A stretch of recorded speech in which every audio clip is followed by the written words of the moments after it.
Aksyon at hindi pagbibitiw sa pwesto ang nais maisakatuparan ni DPWH Secretary Manuel Bonoan upang masugpo ang korupsyon patungkol sa maanumalyang mga flood control project. Yan ang sentro ng balita ni Harley Valbuena live. Harley. Kenneth, hindi ang pagbibitiw sa pwesto ang paraan upang masolusyonan ang mga anomalya sa flood control projects. Ito ang sagot ni Department of Public Works and Highway Secretary Manny Bonoan sa kaliwat ka ng mga panawagan na siya ay mag-resign na. Sa inilabas na video sa social media ngayong Sabado, iginit ni Bonoan na madali lang naman ang mag-resign pero hindi umano ito ang daan sa paghanap ng pananagutan. Po sana ang madaling gawin, mag-resign o talikuran ko ang problema, pero hindi po ang pag-alis o pag-iwas ng responsibilidad ang tamang paraan ng paghahanap ng solusyon.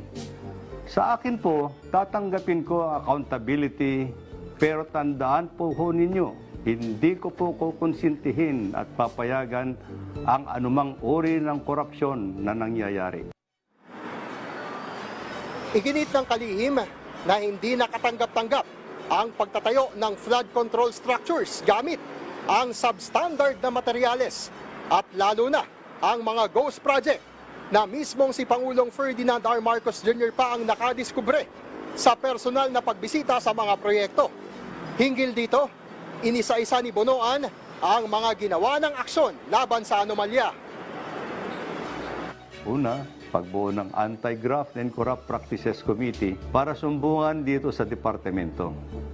Pangalawa, pagpataw ng preventive suspension sa mga empleyado ng Bulacan 1st District Engineering Office, pag-reassign po sa Regional Director ng Region 4B. Pang-apat po, pagpataw ng preventive suspension sa District Engineer ng Batangas 1st District Engineering Office na nagtangkang manuhol sa isang kongresista.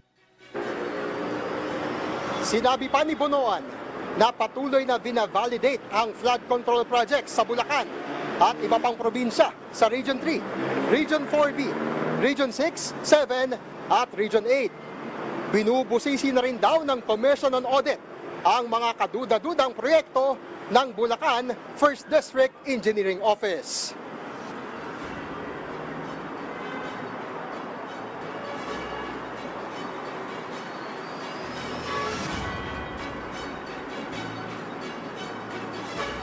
Kenneth, nanawagan si Secretary Bonoan sa pagtutulungan ng lahat upang masawata na ang anomalya sa flood control projects.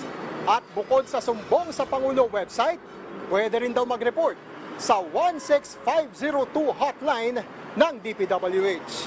Kenneth? Maraming salamat, Harley Valbuena.